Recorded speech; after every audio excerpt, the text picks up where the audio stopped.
Well, hello and welcome to our review for October. It's now what, 3rd of November, so a few days into November already, but October's a great month. We closed the trade for 104% gain. Really pleased with that. We also opened two new trades and they are not making any ground yet, but we've got great hopes for them. As a result of closing that trade for a big gain, we've now got quite a lot of cash in the account and we can start to move on to a couple of new policies. We're going to start adding to some of those existing positions, and I've got two on the immediate agenda that I'll be looking at this month, potentially to add. When we add, we're going to add half a position, and we're only going to add if they look really solid, just as good as when we first entered. So let's have a look at that closed position. We're no longer in nuclear.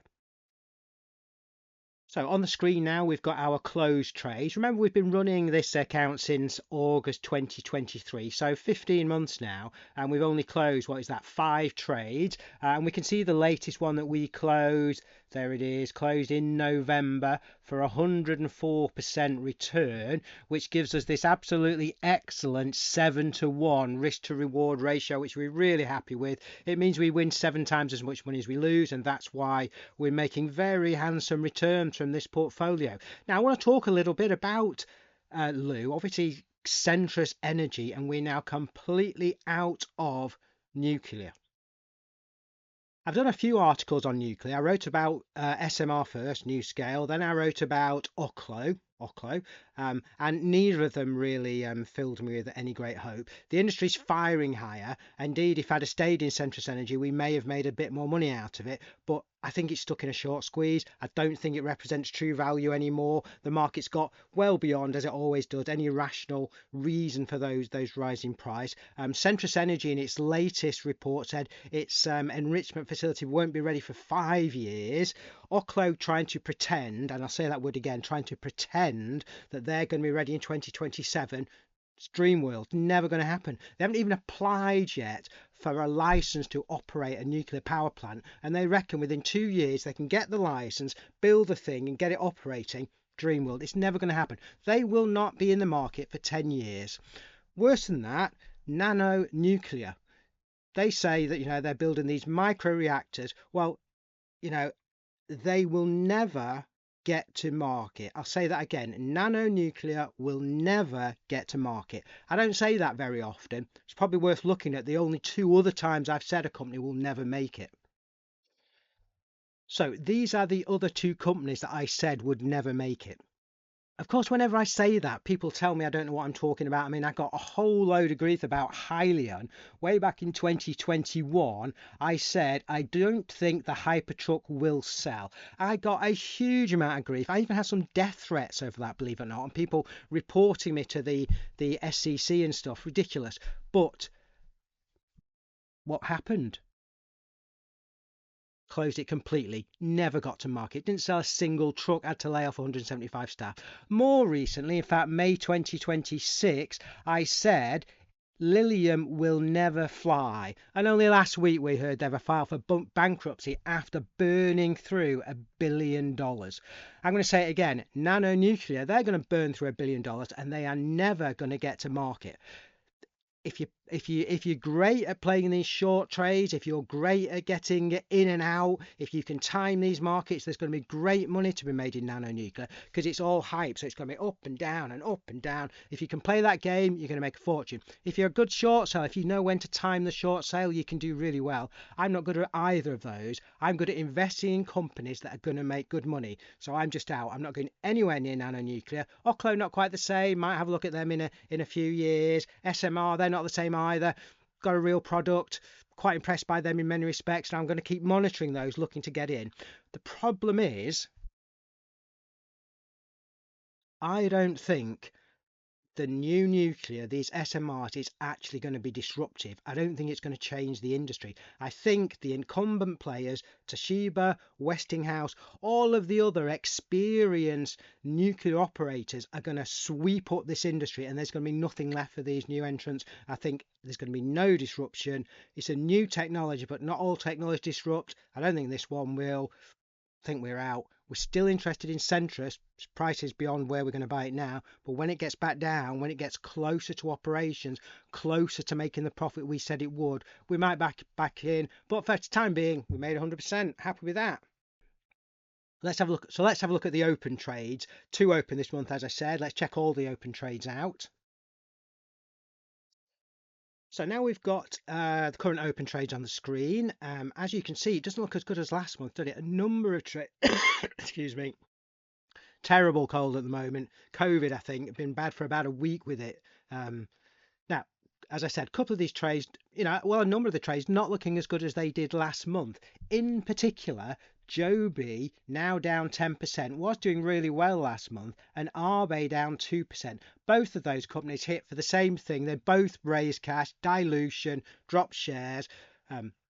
But it doesn't change the long-term picture. We accept that these small companies that we invest in, they come to market to raise funds. So they are going to raise funds. So we accept dilution because they're building towards something better in the future. Now, the two new trades down at the bottom here, we've got Hesai and Qubits.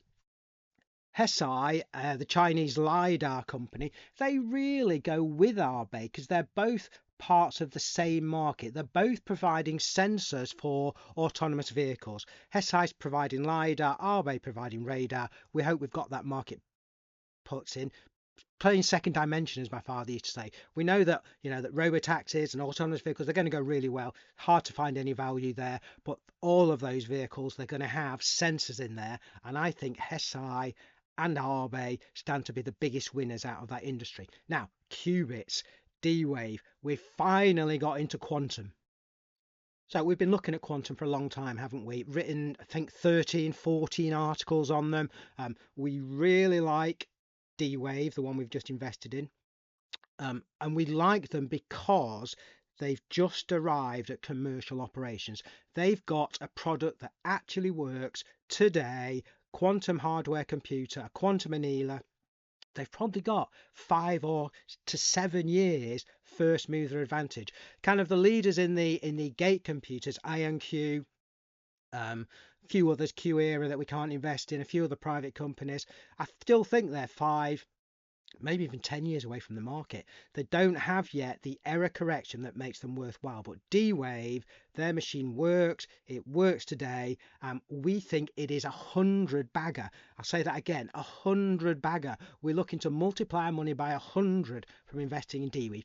We know their balance sheet isn't great. This is the D-Wave balance sheet. It's terrible, really. The red lines are their liabilities, or the orange bars are their liabilities, and these orange bars mean they're in negative equity, so they owe people more money than they've got. It's not a great situation. It means inevitably more dilution, like we just spoke about. So we know this is going to dilute. We know they're going to raise capital to get to market, but we think they are just about to move forward quickly. They've got the product, they've got the customers, they're getting the market traction, they've put in the sales force. We've had loads of great news. We're looking forward to this earnings, but we think next year is going to be D-Wave's year, and we're looking for a huge return on D-Wave. The performance now of the account, as I've already said, we've built the cash balance up, so we've got some exciting trades coming up and a few changes of policy I want to make people aware of. Of course, this is the key graph, the one I keep sharing, but I've changed it a little bit. I've added a third line. I've added alpha picks. This is the quantitative based portfolio managed from SeekingAlpha, which you have to pay quite a lot to get hold of. But fortunately, they publish their results on a regular basis. And we can see that we are beating alpha picks by as much as they're beating the S&P, meaning that we, since our inception, have done extraordinary. We're way ahead of everybody else, or at least the two that we're managing. Very happy with the performance. Let's look a bit more in detail at October. So there we can see the final results for October. Unfortunately, a 2% drop. I did say at the beginning of this month, at the beginning of October, that it's likely we've seen 7 months in a row of gains. Can't continue indefinitely. So we did make a small loss, but obviously it follows 2 huge months, so we're quite happy with that. And November started off okay, but hey, it's only been 1 trading day. Let's see what happens. Now, this is the performance of the actual demonstration trading account. If you remember, I've been putting $250 by direct debit every month into the account. I chose $250 for a couple of reasons. First of all, it's the minimum they will accept.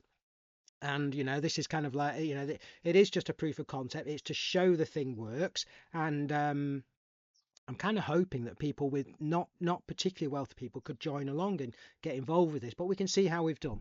The first year, we obviously invested 3,000.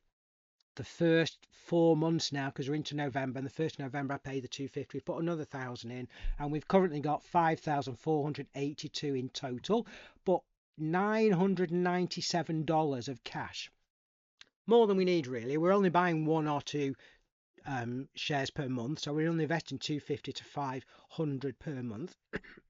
So we don't need that much cash, and it means we can start to add to trades, and we've got a couple that we're investigating really quite seriously about adding to for this month. Back to the open trades, just have a look at the 2 we're talking about thinking about adding to. We've got Bluebird, the electric school bus company, currently showing 129% return, was over 200% not long ago. And then we've got Burn Technologies down here. Burn are currently at plus 45%. That was at plus 80% not so long ago. And Burn delivered absolute knockout results this month. Absolute knocked it out of the park. And so we think they're going to be good for an investment. I am going to do a full review before I do, because these additional trades have got to be as good as brand new trades. So almost finished, but before we wrap up, let's just have a quick look at the prospect list, because that's where all these trades come from. The prospect list for October, and we managed to get through everything. A couple of them we just deferred. Outbrain, we just deferred they got referred, and we decided to look at in a few months' time. Most other things were either done in depth or just rejected for whatever reason. If we have a look at November, we can see we've got a total of something in the region of 38 new companies to look at. I'm not as ahead as I was last month, as you can see.